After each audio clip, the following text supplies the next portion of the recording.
Hello everyone, तो मैं हूं अंकित प्रजापति और स्वागत करता हूं आपका अपने यूट्यूब चैनल अंकित प्रजापति स्टडी सेंटर में। तो दोस्तों, आज हम पढ़ने वाले हैं साबुन। आज हम साबुन पढ़ने वाले हैं।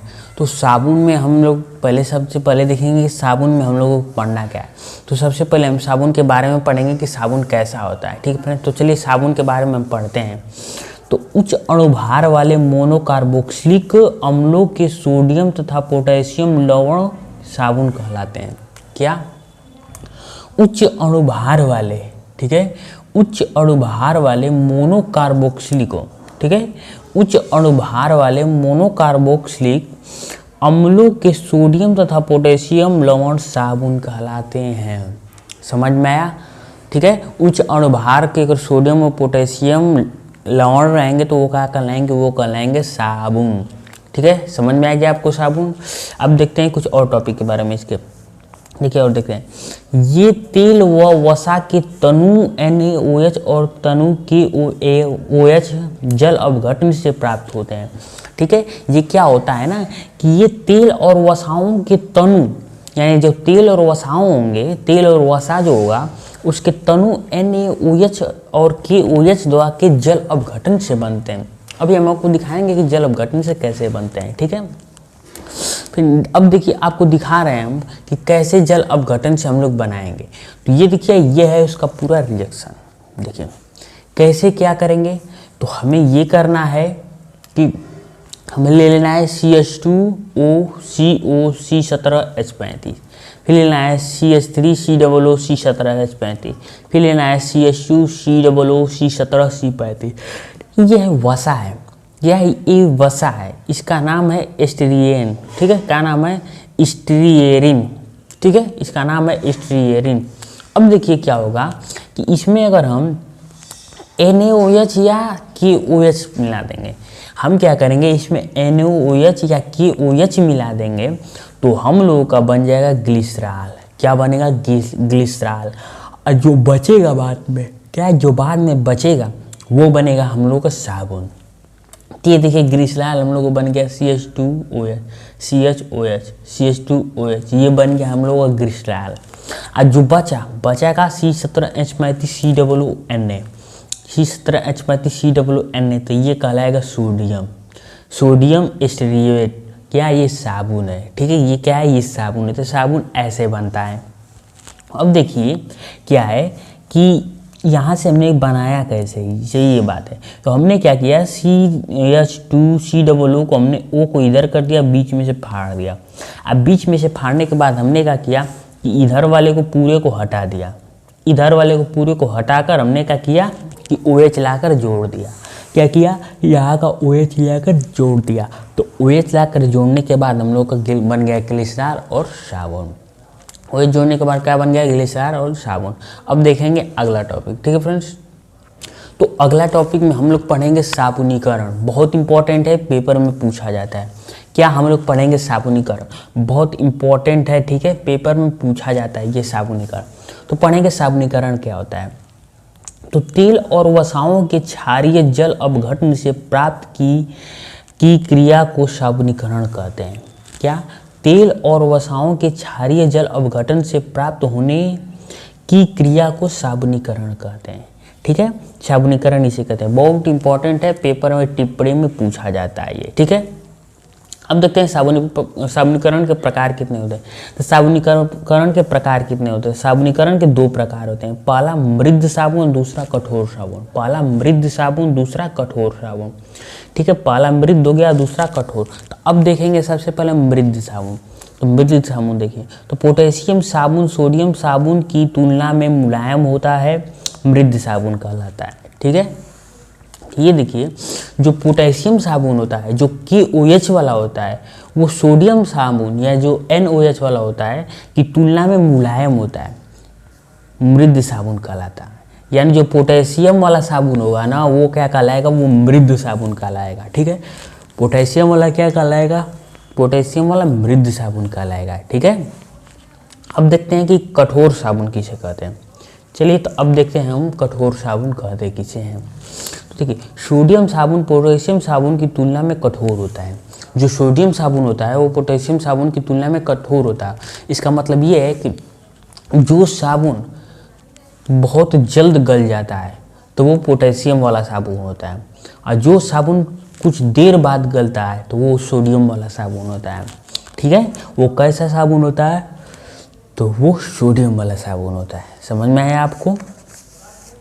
अब देखते हैं आगे कि आगे हमें क्या देखना है। ठीक है, तो आगे हम देखेंगे साबुन के निर्माण की प्रयुक्त पदार्थ, यानी साबुन को जो हम निर्माण करेंगे, यानी साबुन को बनाया जाएगा तो उसमें कौन कौन सा पदार्थ लगेगा। ठीक है, तो पहला चीज़ है हम लोगों का कार्बोक्सिलिक अम्ल। क्या हमें चाहिए कार्बोक्सिलिक अम्ल? साबुन को बनाने के लिए हमें क्या चाहिए? साबुन को बनाने के लिए हमें चाहिए कार्बोक्सिलिक अम्ल। तो देखिए कार्बोक्सिलिक अम्ल को कैसे कार्य किया जाता है। ठीक है, देखिए यह कीटाणुनाशक के रूप में कार्य करता है। कार्बोक्सिलिक अम्ल क्या कार्य करता है? तो यह कीटाणुनाशक के रूप में कार्य करता है। ठीक है, हम देखते हैं अगला। तो अगला है हम लोगों का विरोजा। क्या? विरोजा एवं रेजिन। विरोजा या रेजिन बहुत इंपॉर्टेंट है, पेपर में पूछता है कि रेजिन क्या होता है। देखिए विरोजा या रेजिन यह चीड़ के पेड़ से प्राप्त होता है। यह साबुन को चमकदार बनाता है। क्या? यह चीड़ के पेड़ से प्राप्त होता है। यह साबुन को चमकदार बनाता है। ठीक है, क्या करता है? साबुन को चमकदार बनाता है। और इसमें और हम आपको दिखाते हैं, यह तो साबुन को चमकदार बनाता ही है, लेकिन मैल को भी काटता है। क्या करता है? जो रेजिन होता है वो मैल को भी काटता है और झाग अधिक बनाता है। क्या? मैल को भी काटता है और झाग अधिक बनाता है। इसलिए जो सोडा होता है, कपड़ा कचारने वाला जो सोडा होता है, उसमें रेजिन बहुत ज़्यादा होता है, इसलिए वो मैल को बहुत जल्दी काट देता है। ठीक है, ये क्या करता है? उसमें झाग भी बहुत अधिक निकलता है। ठीक है, अब देखते हैं कि तीसरा चीज़ क्या है जो हम लोग को साबुन बनाने में काम आएगा। तो तीसरा चीज़ है हम लोग को रंग तथा सुगंधहीन पदार्थ। यानी हम लोग को कलरफुल के साबुन आते हैं, उसमें सुगंध भी कुछ होती है। तो कैसा कैसा सुगंध? हम कोई भी सुगंध ले सकते हैं। तो जैसे चंदन का तेल, नींबू का तेल, चमेली का तेल, इसमें बहुत हम लोग सुगंधित के लिए ले सकते हैं। ठीक है, अब देखते हैं अगला। तो अगला हमें चाहिए कास्टिक पदार्थ। क्या? कास्टिक पदार्थ। तो कास्टिक पदार्थ में लेंगे हम लोग NaOH या KOH का मिश्रण। ठीक है, इसे लाई कहा जाता है। ठीक है, NaOH तथा KOH का मिश्रण लाई कहलाता है। बहुत इंपॉर्टेंट है, पेपर में पूछेगा कि लाई क्या होता है, तो आप कहेंगे कि NaOH और KOH का मिश्रण क्या कहलाता है? लाई कहलाता है। समझ में आ गया? हम देखते हैं आगे। तो अब हम पढ़ेंगे साबुन का स्वच्छीकरण या साबुन की स्वच्छीकरण क्रिया। ठीक है, अब क्या पढ़ेंगे? तो अब पढ़ेंगे हम लोग साबुन की स्वच्छीकरण क्रिया। बहुत इंपॉर्टेंट है, पेपर में पूछा जाता है। तो चलिए हम आपको पढ़ के दिखाते हैं। ठीक है, देखिए यह है साबुन के स्वच्छीकरण का इमेज। ऐसे साबुन को स्वच्छ किया जाता है। देखिए हम आपको पढ़ कर सुनाते हैं पहले कैसे स्वच्छ किया जाता है। तो जब साबुन को जल में घोलते हैं तो उसके अणु का 2 भाग बनता है।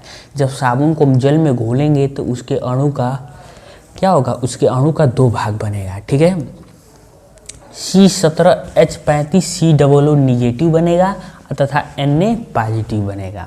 ये समझ में आया क्या? C17H35 COO निगेटिव और Na प्लस बनेगा। तो जो C17H35 है वो अध्रुवीय होता है। क्या होता है? वो अध्रुवीय होता है तथा जल विरोधी होता है। ठीक है, जो C17H35 होता है वो अध्रुवीय होता है, जल विरोधी होता है तथा तेल स्नेही होता है। यह क्या करता है ना? तेल स्नेही होता है।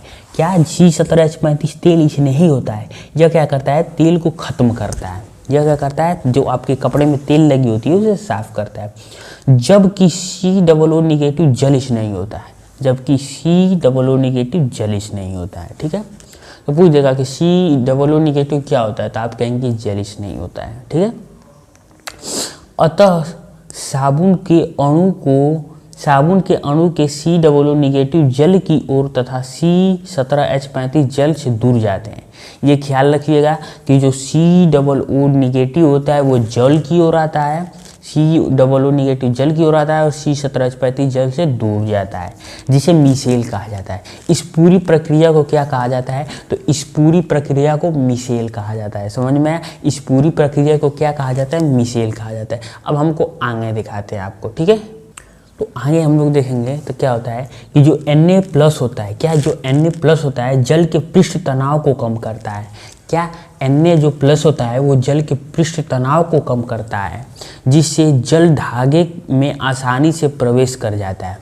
जो Na+ होता है उसका कारण यही होता है कि उसकी वजह से जो पानी होता है जल्द से जल्द धागे में पहुंच जाता है। क्या पानी जो होता है वो कपड़े के धागे में बहुत जल्द से जल्द पहुंच जाता है, वो भी आसानी से, और धागे प्रवेश कर जाता है और धागे में उपस्थित मैलों में मिसेल का केंद्रीय आकर्षण करता है।